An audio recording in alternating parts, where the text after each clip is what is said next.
आप सभी के लिए एक बहुत ही बढ़िया वैकेंसी अवेलेबल हुई है। एयरफोर्स अग्निवीर वायु की वैकेंसी निकली है। ये इनटेक 2023 है, मतलब 2023 का ये सेकंड इनटेक है।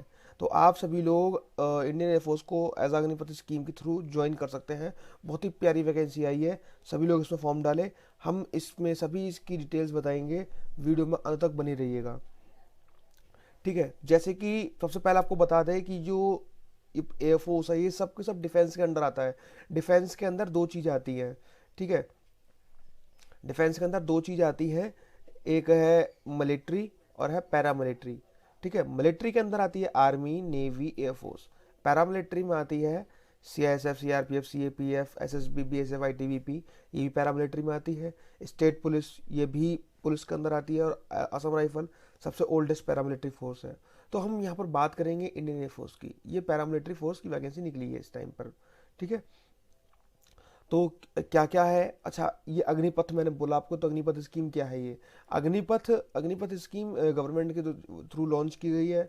17.5 से 21 साल तक के बच्चे ज्वाइन कर सकते हैं अग्निपथ में, फॉर्म अप्लाई करके। ठीक है, अग्निपथ स्कीम में जो वैकेंसी है वो 4 साल के लिए अवेलेबल है। आप एज अ आर्मी ज्वाइन करिए, नेवी, एयरफोर्स, कुछ भी ज्वाइन कीजिए, 4 साल के लिए वैकेंसी अवेलेबल है। ठीक है, ये 4 साल की वैकेंसी अवेलेबल है। तो सभी लोग अग्निपथ में फॉर्म जरूर डालेंगे। आर्मी की भी वैकेंसी आ रखी है। हम यहाँ पर बात करेंगे इंडियन एयरफोर्स की। चलिए देखते हैं क्या रजिस्ट्रेशन डेट है। रजिस्ट्रेशन डेट क्या है इसकी, 17 तारीख की रजिस्ट्रेशन डेट है। स्टार्ट हुआ है 17 मार्च से, और लास्ट डेट है वो 31 मार्च तक की है, शाम को 5 बजे तक। ध्यान रखिएगा कि 31 मार्च को अप्लाई कर दीजिएगा फॉर्म। पेमेंट भी फी पे कर दीजिएगा, वरना फॉर्म हो जाए, पेमेंट ना हो पाए तो पूरा फॉर्म अटक जाएगा इसका। ठीक है, तो इसको पे करके जरूर रखना है अच्छे से ढंग से। ठीक है, और इसकी जो फीस है वो नॉर्मल फीस है, 250 रुपये फीस सबकी पड़ती है, वो ध्यान रखिएगा। लेकिन फॉर्म भरने से पहले अपना हाइट वेट जरूर एक बार चेक करा लीजिएगा, क्योंकि उसमें हाइट वेट भी मांगता है। अब बहुत सारी चीज़ें आपको मांगता है, ये तक मांगता है कि आपका चेस्ट कितना है, क्योंकि यही सब चीज़ें मेडिकल में भी चेक की जाती है। अच्छा, इसका जो एग्ज़ाम है वो कब है, 20 मई को। एग्ज़ाम इसका है 20 मई 2023 को। और एडमिट कार्ड एग्ज़ाम से लगभग 10 से 15 दिन पहले आपको अवेलेबल हो जाएगा, है ना। इसका अगर हम बात करें कि पे स्ट्रक्चर की, इसकी सैलरी कितनी होती है, तो वो जो सैलरी है ये अभी ऑफिशियल वेबसाइट से आई है। ठीक है, लेकिन क्या पता कि आगे जाके गवर्नमेंट ऐसा कुछ कर दे कि टीए डीए भी देने लगे अच्छे से, क्योंकि जो मिलिट्री का जो बेसिक पे है वो 21,700 है, प्लस एमएसपी जो मिलिट्री सर्विस पे जो होता है वो 5200 रुपये से 26,900 लगभग सैलरी बैठती है। और बेसिक पे की लगभग लगभग दोगुनी सैलरी बैठती है। डिडक्शन होकर 40,000 लगभग 45,000 होता है। लेकिन यहाँ पर हम बात करते हैं जो पे स्ट्रक्चर हमें दिया हुआ है, तो फर्स्ट मंथ बताया गया कि 30,000 सैलरी है। इन हैंड आपको 21,000 मिलेगी। जो 9,000 है वो आपको फंड में जमा हो जाएगा। दूसरे साल आपको सैलरी मिलेगी 33,000 पूरे साल मिलेगी। और आपका इन हैंड जो आएगा 23,100 रुपये आएगा। फिर से 9,000 रुपये हमारा 9,900 रिडक्शन हो जाएगा। और 36,500 फिर से हमारी सैलरी हो जाएगी तीसरे साल में। 25,500 हमें इन हैंड सैलरी मिलेगी, और 10,950 हमारा डिडक्शन हो जाएगा। फिर 40,000 है सैलरी, सेम 28,000 इन हैंड मिलेगी, बाकी 12,000 कट जाएगा। इसमें क्या चीज़ है, 9,000 का हमारा कटा है तो 9,000 गवर्नमेंट देगी हमें। 9,900 कटा, 9,900 गवर्नमेंट देगी। तो ये लगभग लगभग 5 लाख हमने कटवाया और 5 लाख गवर्नमेंट देगी। ये आपकी 4 साल की सर्विस के बाद आपको 10 लाख रुपए, आपको 10,04,000 रुपये आपको अकाउंट में आपको मिल जाएंगे। तो 10,000 ही आपको दिए जा रहे हैं, ताकि आप 4 साल बाद अपना कोई बिजनेस डाल सकते हो। आप 4 साल बाद आप कोई भी दूसरी सर्विस भी ज्वाइन कर सकते हो, आपके पास एक ठीक ठाक पैसा रहेगा। तो ये इसका पे स्ट्रक्चर है। अब हम जान लेते हैं कि इसकी एलिजिबिलिटी क्या है, एज का क्राइटेरिया क्या है, कितनी एज मिनिमम होनी चाहिए। 17.5 साल उम्र होनी चाहिए, 17 साल 6 महीने इसकी मिनिमम एज होनी चाहिए। मैक्सिमम एज होनी चाहिए ज्वाइनिंग की होती है 21 साल, मतलब आपको अप्लाई करना है 20 साल पे, और आप मिनिमम एज अप्लाई कर सकते हैं 16.5 साल पे। अगर आप एज क्राइटेरिया चेक करेंगे तो आप अपनी डेट ऑफ बर्थ में ये इसको माइनस करके देख लीजिएगा। 26/12/2002 के अकॉर्डिंग, आप 26/6/2006 के अकॉर्डिंग आप माइनस करके देख लीजिएगा, आपको पता चल जाएगा आपकी एज कितनी है।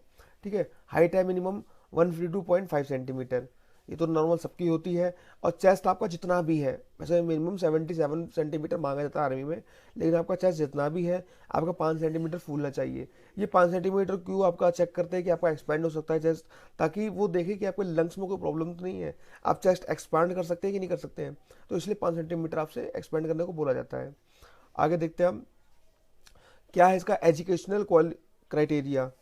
ठीक है, एजुकेशनल क्राइटेरिया क्या है इसका, साइंस सब्जेक्ट से अगर आप हैं तो 10+2 आपकी कंप्लीट होनी चाहिए, मिनिमम 10+2, मतलब 12th आपकी पूरी कंप्लीट होनी चाहिए।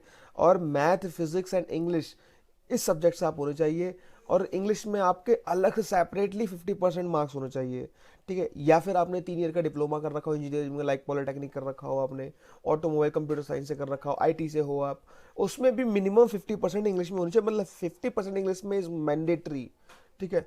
या आपने 2 साल का वोकेशनल कोई कोर्स कर रखा हो फिजिक्स मैथ से, बहुत सारे वोकेशनल कोर्स होते हैं, आपने वोकेशनल कोर्स कर रखा हो तो वो हो सकता है। लेकिन उसमें भी 50, पहले तो ओवरऑल आपके सारे मार्क्स 50% होने चाहिए, और आपके पर्टिकुलरली इंग्लिश में 50% मार्क्स होने चाहिए। अगर आप साइंस सब्जेक्ट से नहीं है तो आप वाई ग्रुप के लिए अप्लाई कर सकते हैं। तो अगर आप साइंस सब्जेक्ट से नहीं है तो 10+2 में आपके 50% मार्क्स होने चाहिए, और ओवरऑल मिला के इंग्लिश में होने चाहिए 50% मार्क्स। अगर आपने साइंस नहीं ले रखा, आपने कुछ और सब्जेक्ट ले रखा है, कॉमर्स ले रखा है, बहुत सारे सब्जेक्ट हैं, तो आप अप्लाई कर सकते हो। लेकिन आप वाई ग्रुप के लिए अप्लाई कर सकते हो। इसमें एक्स ग्रुप होता है टेक्निकल, और वाई ग्रुप होता है नॉन टेक्निकल, ठीक है। अगर आप 2 साल का आपने वोकेशनल कोर्स कर रखा है तो फिर से आपके 50% ओवरऑल मिला के होने चाहिए एग्रीगेट, तो ओवरऑल मिला के एग्रीगेट, और 50% इन इंग्लिश, मतलब एक सेपरेटली इंग्लिश में इतने मार्क्स होने चाहिए, ठीक है।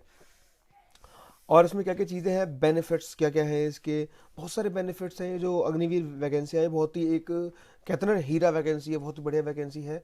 तो 17.5 से 21 साल जैसे मैंने बताया आप लोगों को, आप अप्लाई कर सकते हैं। इसमें आपका इंश्योरेंस है, अगर आपको इन 4 साल में कोई प्रॉब्लम हो जाती है, आई मीन आप अगर आप शहीद हो जाते हैं, तो 48 लाख का आपके इंगेजमेंट पीरियड, जो अपना 4 साल का इंगेजमेंट पीरियड था, उसमें 48 लाख का इंडियन एयरफोर्स की तरफ से अग्निवीर को रुपये दिया जाता है, 48 लाख, जो कि बहुत ही बड़ा अमाउंट है। और जाहिर सी बात है, अगर आप इंडियन एयरफोर्स में जाना चाह रहे हैं तो आप देश की सेवा करने जा रहे हैं, तो आपको शहीद होने से तो कोई दिक्कत ही नहीं है, क्योंकि शहीद होना ही हर कोई चाहता है यहाँ पे, ठीक है। लीव आपको जो मिलती है, 1 साल में आपको 30 दिन की लीव मिलती है, जिसमें सिक लीव, मेडिकल लीव, ये सब अलग तरीके से अलग अलग बेस है। वैसे होती बहुत सारी लीव्स है, लेकिन यहाँ पर अगर आपको अग्निवीर है, 4 साल की है, तो इसलिए आपको 30 दिन की लीव दी जा रही है। वैसे ये 90 दिन की लीव होती है, ठीक है। इसके अलग अलग नए नए बेनिफिट ऐड होते रहेंगे हर साल। और आप 4 साल के बाद एग्जिट कर सकते हैं इंडियन एयरफोर्स से, आपकी इच्छा के अनुसार। 75% लोगों को एग्जिट कर दिया जाएगा, उनको एक बेटर अपॉर्चुनिटी प्रोवाइड की जाएगी उसके बाद, लेकिन ठीक है, 4 साल के बाद। और आपको 11.71 लाख रुपए, 11.71 लाख रुपए सेवन डी पैकेज मिलेगा। प्लस आपको जो आपने 4 साल आपने काम किया, इसका स्किल्ड गेन एक सर्टिफिकेट मिलेगा आपको। और 25% लोगों को तो इंडियन एयरफोर्स में आगे परमानेंट कर दिया जाएगा। और 75% लोग, किसी को कोई बीएसएफ ले रहा है, उनको कोई बड़ी कॉर्पोरेट कंपनी उनको ले रही है, तो इस तरह से चला जाएगा, और उनकी बहुत ही वैल्यू होगी जो 4 साल के लिए इसमें जाएंगे, ठीक है। और किस तरह से आपको अप्लाई करना है, सबसे बड़ी बात तो, आप जब लोग इस वीडियो को देखते हैं, वीडियो को आप नीचे जाएंगे, कमेंट करेंगे, और नीचे डिस्क्रिप्शन में लिंक अवेलेबल होगी, वहाँ पर लिंक पर क्लिक कीजिए और इसको अप्लाई कर दीजिएगा, कोई प्रॉब्लम नहीं है। जय हिंद,